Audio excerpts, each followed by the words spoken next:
Welcome back, my friends, to the Mail Right Real Estate Agent Podcast Show. We are on episode 135. Myself, Thomas J. Nelson, and co-host Jonathan Denwood. Welcome special guest Ryan Stewman. And Ryan is he's an entrepreneur of multiple avenues, and we're going to try to explore as many as we can today. But Ryan, welcome to the show, first of all. Thanks for being here. Yeah, thanks for having me, Jonathan. Or Thomas, sorry for the mix-up there. Thanks for having me on here. That's okay. Oh, you don't want to do that. He's the good-looking one. I'm the ugly English geezer. He's the brains and I'm the beauty. He's got the cool accent. We sound like, I sound like a Southerner, and he's got the cool accent over there. I can listen to him talk all day. I know. I've had a couple people try to get me to get him to yell, Sharon! I'm not doing that.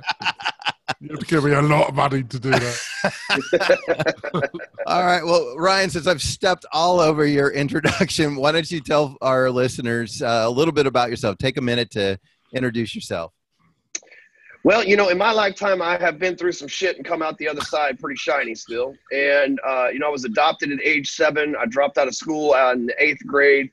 I've been homeless, broke, divorced, in prison, out of prison, back in prison, homeless, divorced, broke again. I've ridden pretty much every wave up and down. And the last 8 years, I have been a full-time entrepreneur. I have one of the largest sales training companies in the world right now. We're one of the most popular places to go to for sales and prospecting information in the new age. I own a supplemental nutrition company called Integrity Driven Nutrition. I'm a 6-time best-selling author.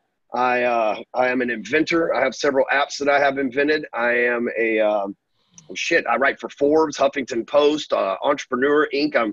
I'm featured in those publications pretty much on a weekly basis. And my blog, hardcorecloser.com, gets about 1 million people a year that go there and read. We have a database of about 120,000 people that have opted in and bought our products over the years. So a lot of times when somebody says something like that, you're like, well, this guy's just all over the place. But I'm a very focused, very driven individual, and all of my companies are in running 6 and 7 figures per year. So it's not like I'm one guy that's trying to put all of these 8 different companies I own together to make a small living every single month. I've got about $2 million in personal real estate holdings right now that we buy and sell and flip real estate.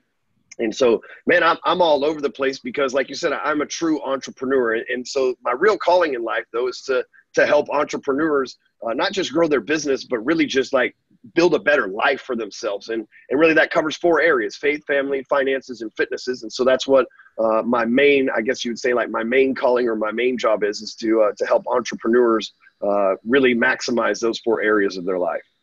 Awesome. Well, gosh, Jonathan, we're going to have a tough time pulling information out of Ryan today. He's kind of shy.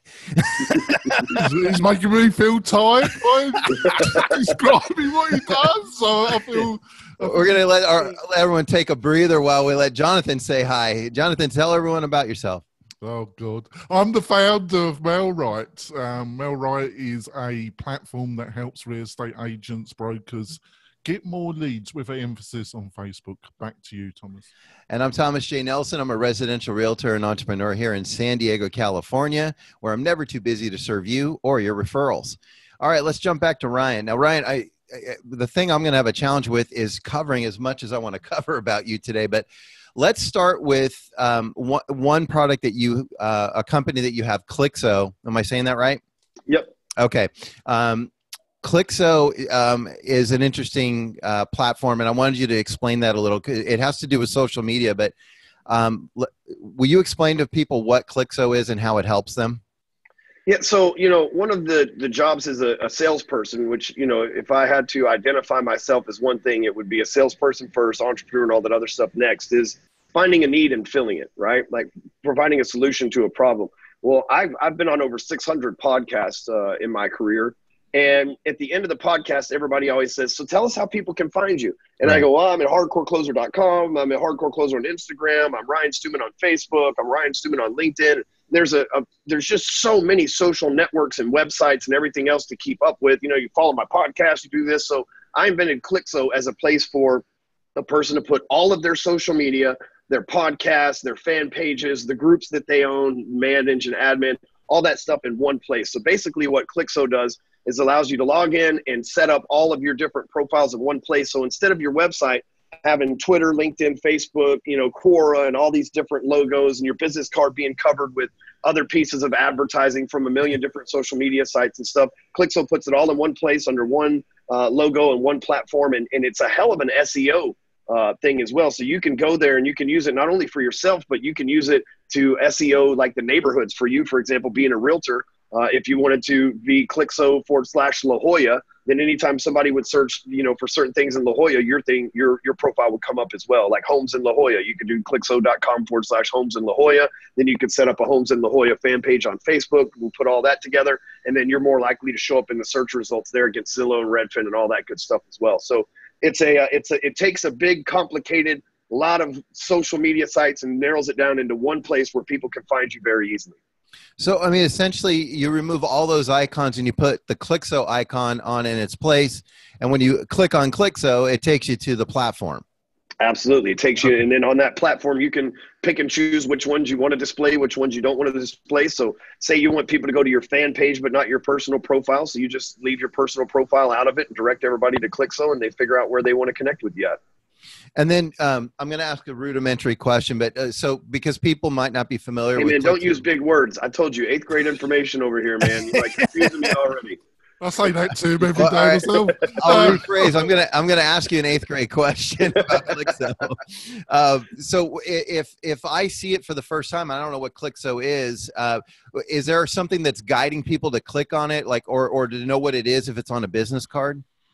So if it's on a business, that's the biggest struggle that we're getting over right now is brand awareness, so that people know what it is, But once you click on, so if you were to look at it and you go, what's the C logo here? And you actually clicked on it on somebody's website, once you see it, it makes total sense. You're like, oh, this is somebody's social media stuff all in one place. I mean, that's our company slogan. It's like all your profiles in one place. Right. But yeah, so that's the biggest thing is bringing brand awareness, and, through podcasts and magazines and all that stuff. It's been featured in Forbes and Entrepreneur and all those as well. And that's the big thing, though, is getting people to learn what that logo means. But I think every brand kind of starts out that way. In the beginning, people didn't know what the hell the F in Facebook was. Right. They're like, what's this F thing? So. Okay.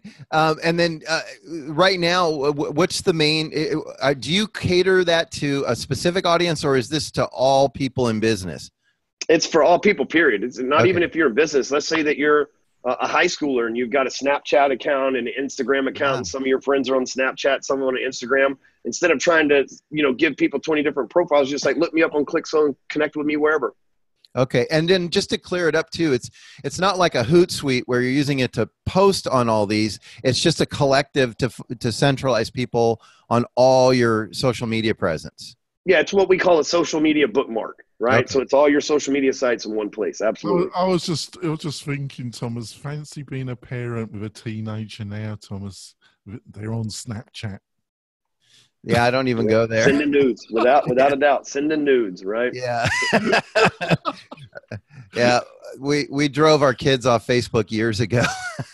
Well, actually, it's funny you say that, because I just read a statistic yesterday that Facebook lost 1.4 million users in the last quarter below the ages of 23. Yeah. Because those people are just saying, hey, you know what? Our parents are there, grandparents are there. They're all arguing politics and pissing each other off about school shootings. They were all Russians. Yeah, exactly. So they're out, and they're going to Instagram. My prediction, and I've said this before, my prediction is that next year in 2019, Instagram will be the most popular. It may not be the most populated, but it'll be the social media site that the majority of Americans spend their time on, as opposed to Facebook, because nobody's arguing politics and telling people, things that they have no idea about on Instagram yet, because probably maybe they haven't figured out how to. I don't know. But when you go to Instagram, it's a lot more docile and calm and what Facebook was originally intended to be. You go on Facebook right now and, man, it's a war zone. It's tough, man. People are, fighting with each other and yelling at each other and telling each other, meet me in dark alleys and all this stuff. It's like, bro, it's social media. Like, they never say that to me. You must be mixing with the wrong people, right? They always want to pick up, I'm not a small guy, man. I do CrossFit and have worked out, 5 days a week since the age of 19. I'm 5'10", 205 pounds, and people still come at me. But my mentor is David Goggins. He and I are friends, and he's my mentor, and he's the most dangerous person on the planet. And there's people that call him the N-word on his post all the time. And this is a dude that he was literally the guy that was on the Osama bin Laden extraction team. This guy can kill you with his bare hands, and people talk shit to him. So it's hopeless. Even Tony Robbins has a bodyguard that follows him around everywhere he goes, man. It's just, people are weird these days. Yeah, no doubt. I mean, I find that my use of social media has gone down a bit just because I don't like being in the atmosphere of all that. It's just, it's kind of like going on a news diet. I'm on a social media diet. Yeah. Well, let's shift gears for a minute because there's another business you have that I'm super interested in. And can you explain what Hardcorecloser is? Yeah, so that's our sales training company. And, I got that. It's kind of funny how that started. People call me the hardcore closer. And, I know one thing about life. If somebody gives you a cool nickname, go with it, because the next one may not be so cool and it might stick, right? Yeah. And so we were actually drinking beer inside of a title company one afternoon, waiting on a deal to fund. And at the time, I was working for a car dealership. I was running their social media and selling cars. I was top producer at the car dealership. And I got ran out of the mortgage business. Basically, I had a federal gun charge. And when the Dodd-Frank Act took place, the NMLS licensing went from state to federal, and the feds wouldn't give me a license. And so I was one of the top producing loan officers on the planet. I did 183 loans all by myself, no team, no brokerage, no nothing in 2009. 2010, Dodd-Frank Act was passed, and I wasn't able to get a federal license. So one of the things that I thought I'd do is go sell cars, right? I did mortgages and go sell cars. It kind of seemed two totally different. It was a terrible idea. But anyway, I went and sold a bunch of cars. And I was at a title company waiting on one of my real estate deals to fund, because I was still funnel some of my leads to somebody else. We're having a couple beers, and this lady shows up, and she has this card, and it says closer. And closers in title company just means somebody who signs paper with you. Well, right. I've been selling cars, and I was known as the closer in the car dealership. So let's say that you were buying a car and Jonathan couldn't get you to sign on the paper. They'd send me over there and I'd get you to sign on the paper. Right. And because you're the gun owner. Exactly. I got the gun. I could get Thomas to sign anything. So And so me and my friend are drinking beer. We just start cracking jokes. We're like, these are the real hardcore closers of the sales world. These ladies who come in here and get you to sign on these deals. And I thought, man, that'd be a cool name for a blog. And I went on Bluehost and I registered it and didn't really think nothing about it until about 6 months later. I started making videos for loan officers to, help them get their brand and everything out. That was one of my first coaching consulting type of deals, was helping loan officers make videos. And I used that website, Hardcore Closer, as a placeholder for those videos. Well, luckily for me, people started watching those videos and they associated me with Hardcore Closer. So after a couple of months, I'd go out around town, or I'd be on trip somewhere, and people be like, hey, it's the Hardcore Closer guy. And I'm like, I kind of like the way that sounds. I'm just I'm gonna reach up and grab that and put it in my pocket. Well, flash forward 8 years since that happened. And like I said, it's over 1 million people read that blog every month. That company did $3 million in itself last year in sales training. We teach entrepreneurs how to build businesses. We teach people how to run Facebook ads. We teach what I call the new digital door-to-door, right? Like when I got started in the mortgage business, it was, you made cold calls and you went and knocked on doors and you showed up with rate sheets and donuts and all that stuff that still people do today, which is obsolete as all get out, but it worked back then. And, I started in 2003. And so now I teach people how to prospect on Facebook, how to run Facebook ads, how to create sales funnels and all that good stuff. And that company name, oddly, now I get a lot of traffic, but it wasn't really a smart idea in the beginning because Google does not like the word hardcore. The old sex and Pornhub thing kind of killed the SEO on that. Yeah, and think of that.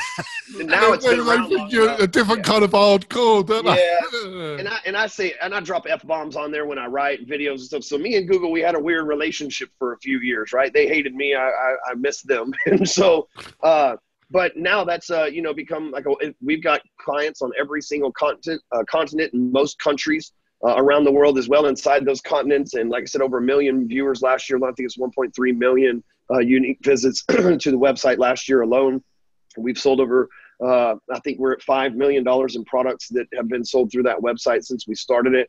And we have, tens of thousands of people that we have helped over the years improve their sales game and go from old school sales tactics into this new school stuff. Matter of fact, I'm going to take credit for this. I was the first guy to show up with tattoos and a hoodie and say, hey, listen, you don't have to wear a suit and tie and go to church on Sunday to be a badass in sales. And now you see a lot of the other sales trainers have really dumbed it down. Now they don't wear suits and ties and they cuss and everything else. But those same guys that do that now were telling me back then, you're messing it up, man. You're going to mess it up for the rest of us. You're going to give us all a bad name. You don't look like you're supposed to. You need to put a suit on. You need to go, get your life together. And I'm like, listen, I've been in sales my entire life. Since I was 13 years old was when I made my first sale.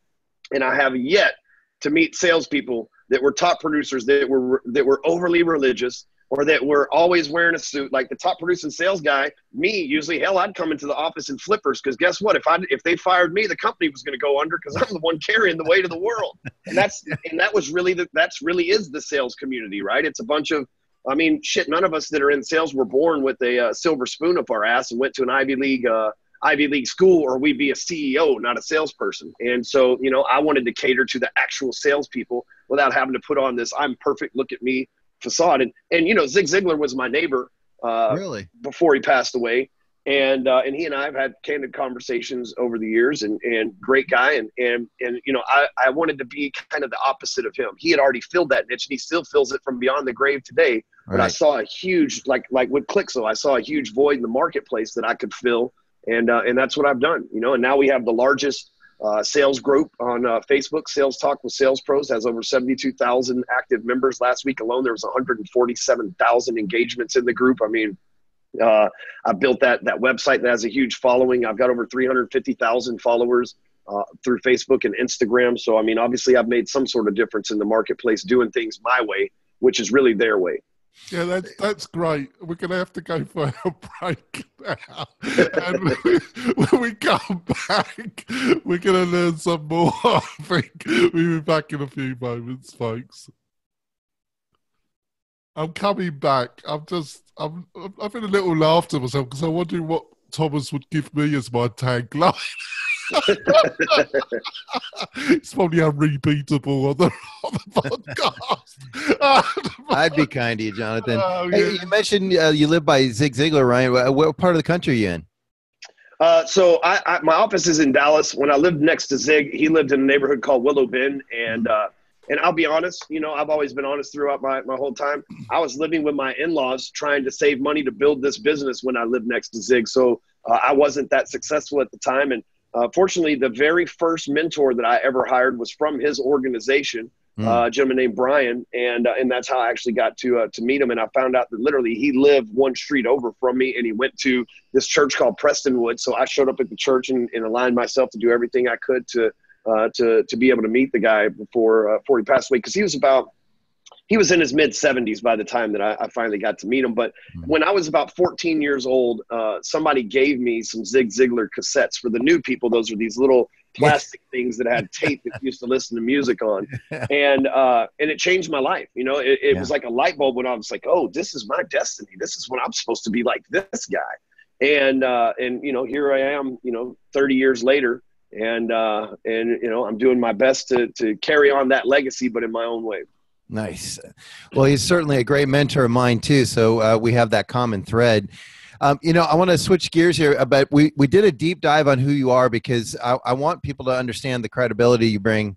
And one of the questions and the topics of the show today was about lead generation, which is such a hot topic in real estate.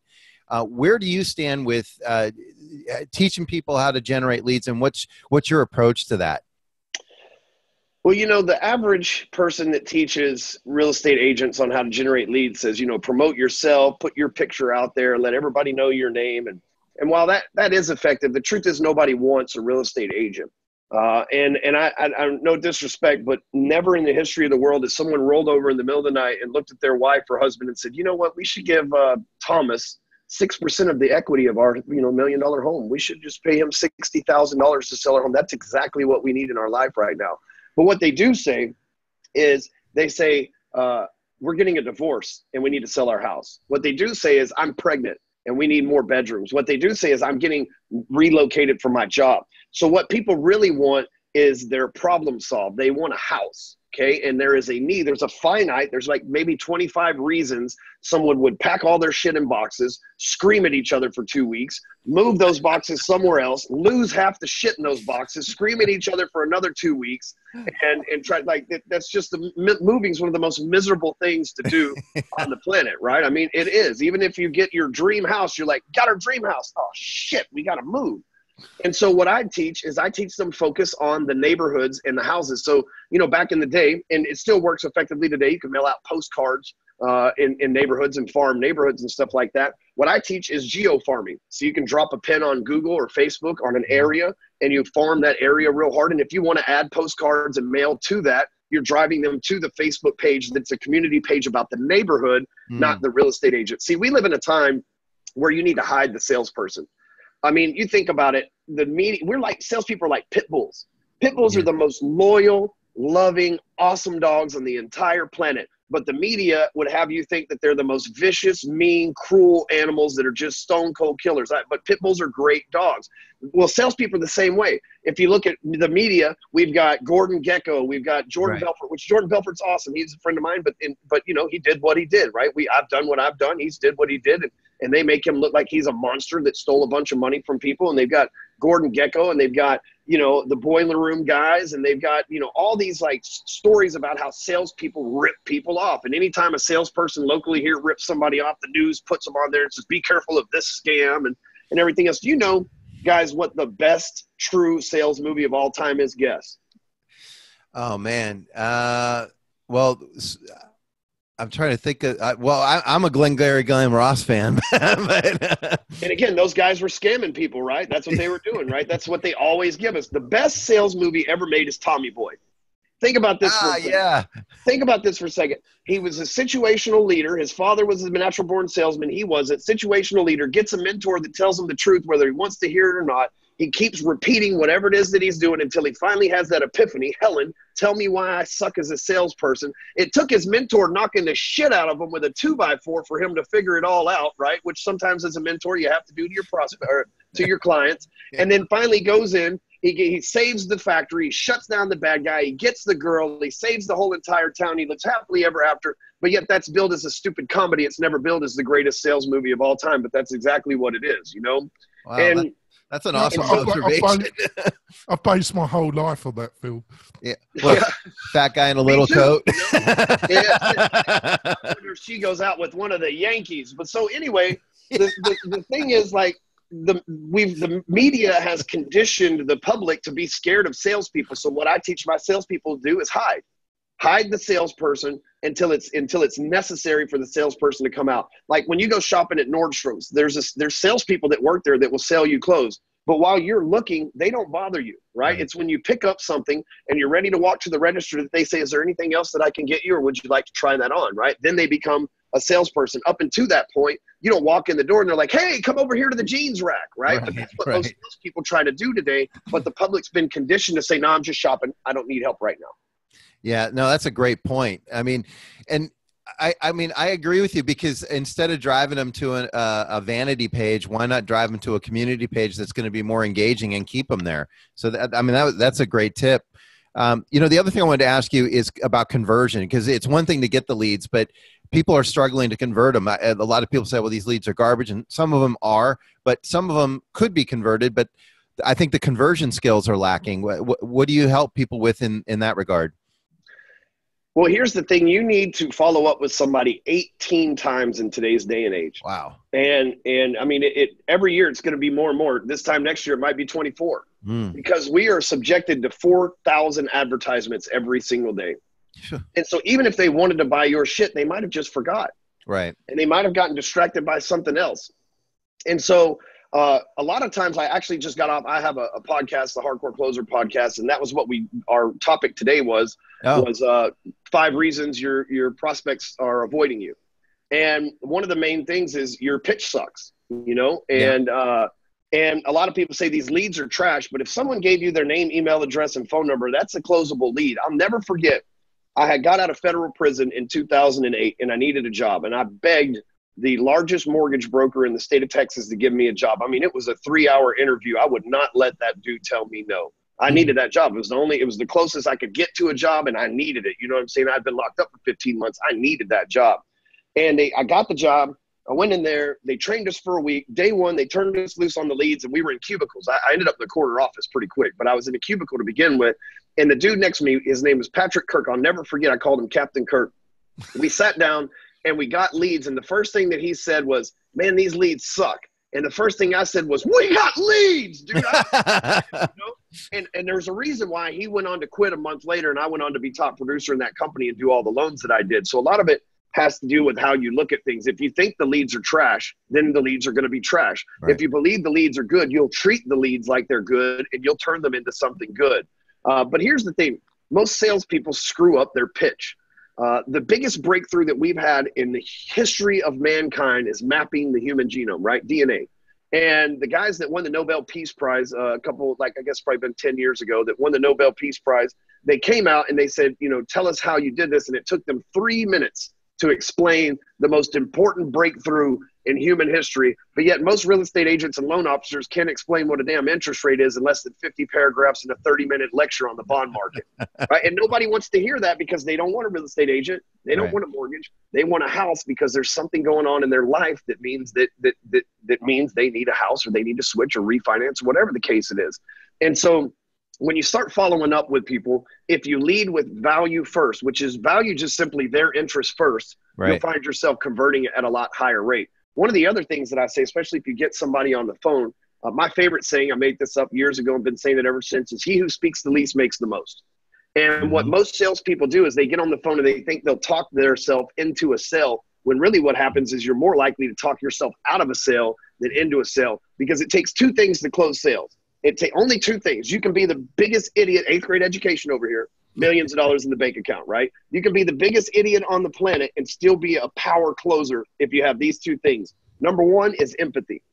And the only way that you can have empathy, not sympathy, I feel sorry for you, but I understand your situation, sir. Right. And the only way that a person can understand that you have empathy for them is if they have told you their problem so that you understand. And if you're busy talking and they never get to tell you their problem, you don't have any empathy for them. They know you don't understand, you don't get it, they won't do business with you. So the first thing you need is empathy. The only way to get empathy is by asking questions and actually giving a damn about what the prospect's saying to you and listening and not interrupting. He who speaks the least makes the most. The second thing you need is confidence.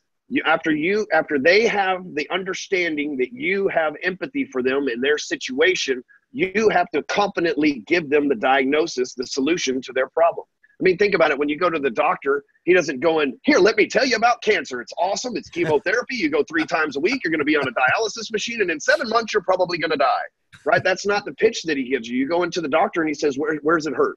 And what's the problem? And when did this all start? And he doesn't say, and even if you go to the doctor and you're like, my elbow hurts, he doesn't start feeling on your knee. Right? He goes directly to the elbow and he says, okay, well, tell me about this. Well, tell me about this. Well, tell me about this. Until you finally go, shit, that's it, doc. And he goes, okay, well, here's the problem. You got tendonitis. And here's what I'd like to prescribe for you. The thing is, you've never been to UK National Health Hospital, have you? This is the thing. Yeah, I guess that socialized medicine might be a little different than the highly profitable American hospital industry that we have here. But and if you do tell the doctor your elbow's hurting and he starts feeling on your knee, like, watch that guy, his hand might be rising on your thigh before you know it. But here's the thing, most sales managers come from the old school and they taught you to talk your way into a sale, when really these days, especially since social media has made so many people narcissists, the easiest way to make a sale is just listen to somebody. And if you get the true problem out of somebody, and the true problem, chances are they won't shop around on you, because people don't want everybody in the world to know their problem in the first damn place. Right. That's so true. I think we're going to have to wrap this up for the podcast part of the show, Thomas, but we're going to have our bonus content, aren't we, Thomas? Yes, we'll get a couple more questions on the video portion of the show, folks. But for those of you listening on the podcast, we're going to wrap it up here. And Ryan, I'm going to ask that cliche question that Clixo solves. How can people get a hold of you? The best way to find me is go to clyxo.com/closer. That's Clixo, clyxo.com/closer, and you can pick a spot and find me. Awesome. All right, Jonathan, how can people get a hold of you? Oh, it's really easy, folks. Go to the Mel Wright website, mel-wright.com. There's a load of our interviews, content. There's going to be a lot more during 2018. Or go to the Facebook page. They're the two main ways, Thomas. How can people get hold of you, Thomas? Well, all my social media is corralled on my website at thomasjnelsonrealtor.com, and I'm with Big Block Realty here in San Diego, California, where I'm never too busy for you or your referrals.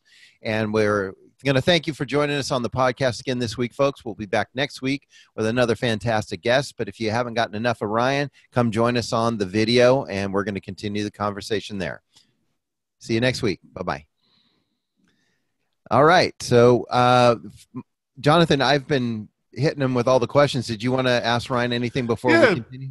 Yeah, sure. I've been looking at some of your previous interviews, and I think you mentioned,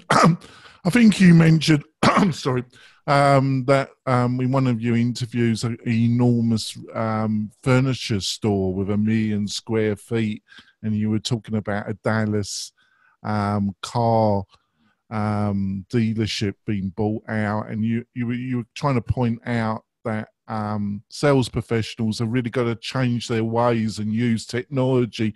Would you like to got any additional thoughts? I think it's something that's been in your mind for quite a bit, hasn't it?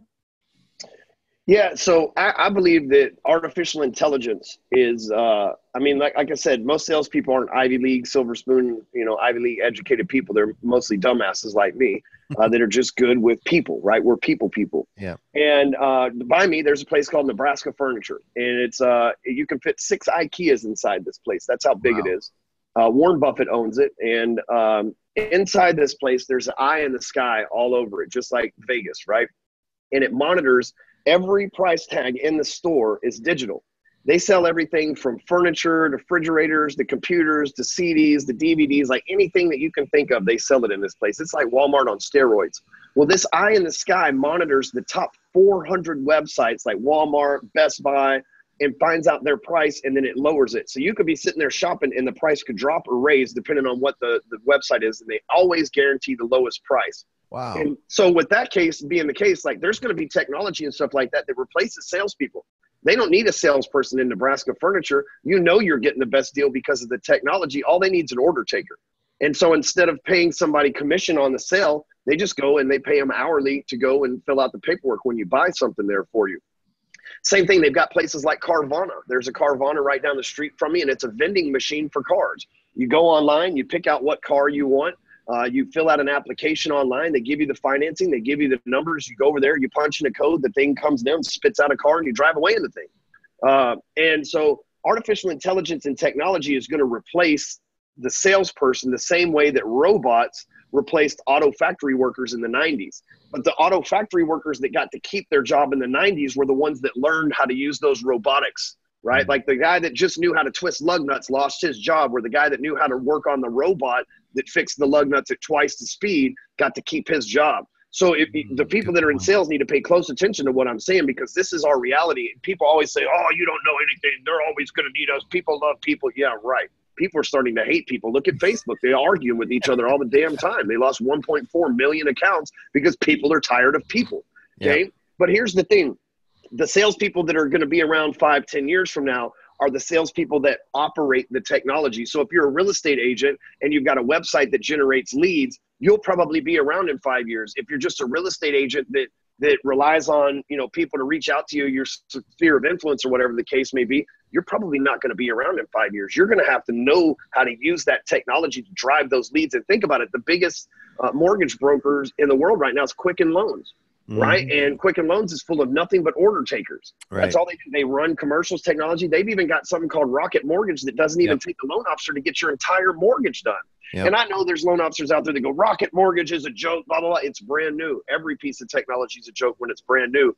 Give it 5 years and it'll be a real big threat. And it'll probably be taking a lot of those people who think it's a joke's job. Yeah. I mean, well, the same thing happened with us in our industry when, people like Zillow showed up, and not that Zillow is a brokerage, but they are competing. They are for possession of the leads, possession of the buyers and the sellers. And, and we've got all kinds of companies coming on, Zerpal and Purple Brick, Redfin. Yeah. I imagine that in our world, people are still going to need us to hold their hand through transactions to a certain point, but you're right. It's going to reduce the need. So it's going to be survival of the fittest. Just case in point, to survive the short sale years, I had to go back to school and relearn short sales, foreclosures, and get certified so that I knew how to talk to the banks and knew how to educate the public. And so it kind of forced me to hone my skills, which I loved. and it kept me viable during one of the worst markets in history. So I agree with you that we just have to adapt. And you made such a huge point there. I hope people didn't miss it. It's that the people that learned how to work on the robotics that replaced their jobs are the ones that kept their jobs. So adapt and overcome. Be a Marine about it. That's it. Don't fight change. Figure out how to profit from it. There you go. While the average moron fights change, the smart people figure out a way to make money from it. Yeah, no doubt. Well, I wanted to bring up your book. I know you've written more than one, but Elevator to the Top, is that your most recent? My most recent one called Sell It and Scale It. We just released it about a month or so ago. But Elevator to the Top is by far the best-selling one. We've sold, probably 80,000 copies. We're closing in on 100,000 copies of that thing so far, and it's everything you need to know from day one, starting in a sales job till you retire. I mean, and it's not a book that's motivational and rah-rah, and you just need to pick up the phone and make calls. It's very strategical. It's very, it's got a lot of scripts in it. It's a how-to book for salespeople. It doesn't matter if you're making $1 million a year or if you haven't even made your first sale yet. The book is very practical. That's why we've sold so many copies of it. You can go over to elevatortothetop.com and actually we were doing the free plus shipping thing on the book. And so now what we're doing is we're giving the audio book away for $1. It's on Audible. You can buy it for, an Audible credit, which is $20, or you can get the for $1 just to verify you're a human, not stealing my stuff. Then we give away the audiobook absolutely free. So you can go over to elevatortothetop.com and grab the audiobook of that for free. It's a game changer because there's not another sales book like it. Trust me, I've gone to all the seminars, read all the books, and they're great. And this is really, I would say, the best parts of all of those things that I've learned over the years crammed into one book. Yeah, I wanted to make sure to mention, and thanks for that offer. That's an awesome opportunity for folks because, I mean, in a day and age or that we're coming out of the old guard, and you brought up Zig Ziglar earlier, we're losing a lot of our thought speakers of our generation, and to your point, Zig came out of a very at the end of his career, he talked about, how he found religion. He had a great marriage. He was a very motivational speaker, but even Zig talked about his flaws and his failings early in his life. And I think it's refreshing that, I mean, you're not hiding anything about your past and nor is it stopping you. And I think it's important that, people understand that, all these guys had flaws, all these guys had failings, all these guys had challenges, and they only present themselves in the best light sometimes, and it's misleading. Because I think people think they have to be perfect to execute all this stuff, and I think it's awesome that you're out there showing people how you can be successful despite having a. I'm not going to repeat that, but people can watch it.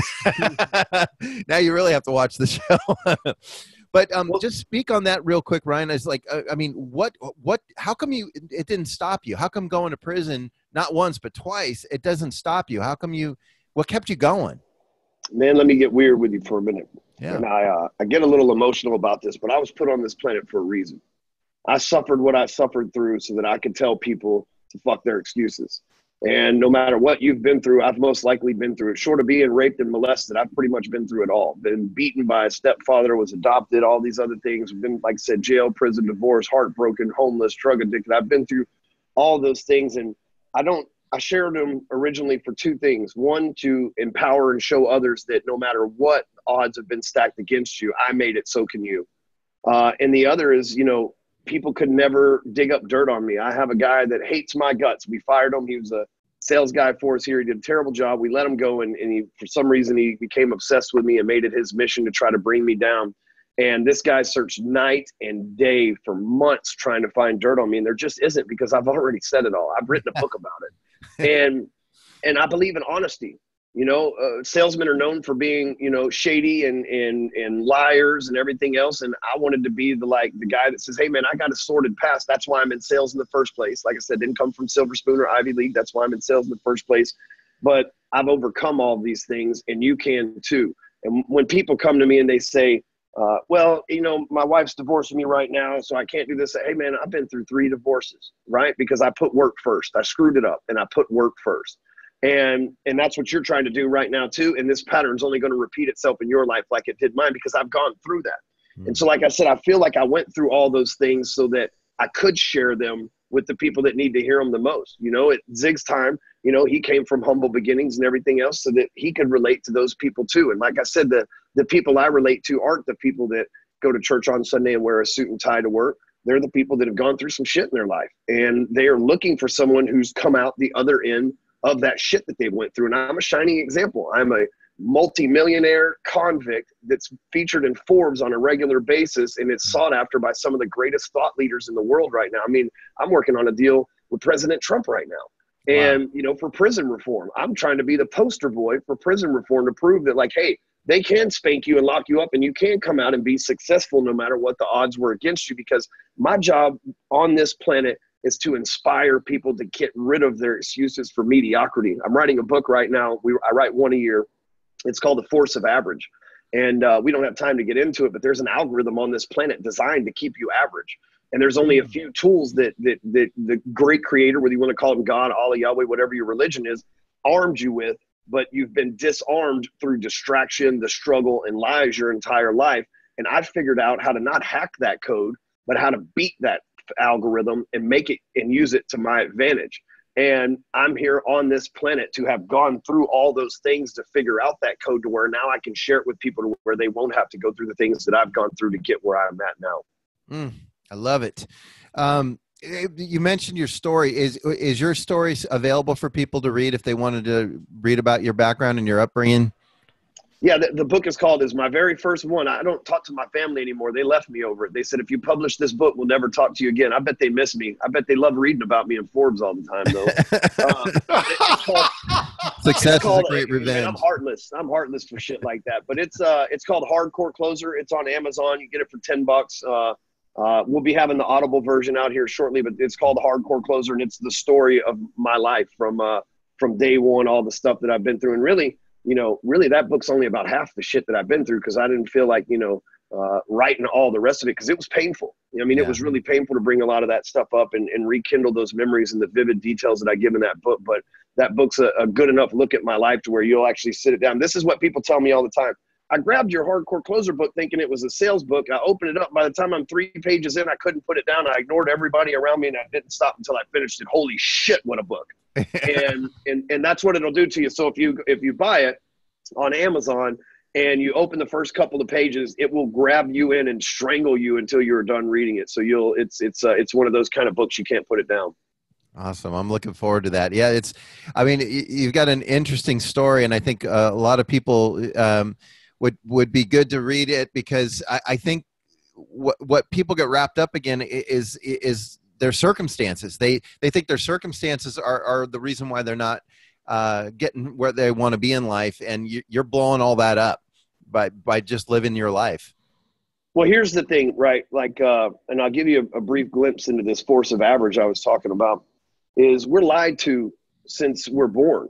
We're told that there's this thing called happily ever after. It's in every book we read. It's in every movie that we watch. It's in every episode of TV. We're always searching for happily ever after, which is the one thing that does not exist on this planet. Happily ever after means you're dead. Yeah. The one thing that is real on this planet that people spend their entire lives running from is the struggle. And the moment that you learn to embrace and fight the struggle and deal with it, that is the moment you have breakthroughs. I've been through great struggles in my life, but in order for me to go 100 times as hard as I'm going right now, I've got to have problems 10 times bigger than the ones that I've got right now. And so many people are scared of their problems. But as a salesperson, that's what you look for, is problems, because problems mean there's a solution. And anytime you can solve a problem, people will pay you for that. But we're lied to our whole life and told that we're supposed to live happily ever after. If I just get $1 million, I promise you, if I got $1 million, shit ain't happily ever after. It's more complicated than it's ever been before. If I just get the woman of my dream, I thought so 3 times, and I've been divorced 3 times. If I just have kids, if I just get that dream job, I have 2 McLarens and an NSX, and I'll go buy another damn car today. It never ends. There is nothing that's going to make you happily ever after. But the struggle is going to be there every single day, waiting around every single corner for you to slip up every single day. And the second that you recognize that and you go looking for the struggle so that you can solve the problems of the struggle instead of trying to find something that doesn't exist called happily ever after, your life will change. Wise words. Oh, man. Okay. We're in danger of going into our second podcast with you right now. So as much as I do not want to do this, I'm going to have to turn it over to Jonathan to sign us off. But one more time for our viewers, Ryan, tell everyone how they can get in touch with you.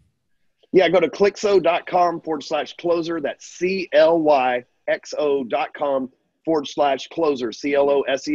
All my social media is there. Our sales talk group's there. My podcast website, everything that you could, anywhere, everywhere you want to find me at, it's there on that website. It's real easy to navigate. Just click and I can't accept friend requests on Facebook, but you can follow me, and I leave all my stuff public. And so if you try to send me a friend request and it kicks you out, it'll make you a follower, and you'll probably still see my posts. And honestly, I'm most active inside the Sales Talk with Sales Pro group, the 70,000. We're the largest sales group on Facebook. And I post in there 3 or 4 times a day, and it's really me. And I engage with that group really hard because that's my favorite place on the internet to hang out. Well, Ryan, thanks again for joining us on the show and sharing your time and your talents with us. It's a hell of a story, and really enjoyed speaking with you. I know Jonathan did too, because I've never seen him laugh so much and be engaged so much. So, no, Jonathan, how can people get a hold of you, and any closing words? Yeah, I just want to say, Ryan Stewman, it's been a great pleasure meeting you and listening to your story. Hopefully you will consider in the future coming back. I feel that we've only touched the surface on a number of interesting topics, and it's just been a great pleasure talking to you. How they can find me, it's quite simple. Go to the Mailrite website or go to the Facebook page. They're the places you'll find me. And back to you, Thomas. Thank you. I'm Thomas J. Nelson. I'm a residential realtor here in San Diego, California. You can find me on my website, and all my social media is there at thomasjnelsonrealtor.com. Thanks for joining us again this week, folks. And Ryan, one more time, thank you so much for being on the show. Love the show. Can't wait to listen to it again. Thanks for having me, man. I'll be in your hood next week. Maybe we can get together. I would love that. Please reach out. I'll ping you. I'll send you my contact info. Perfect. All right. Thank you, sir. Bye. Bye-bye. Later.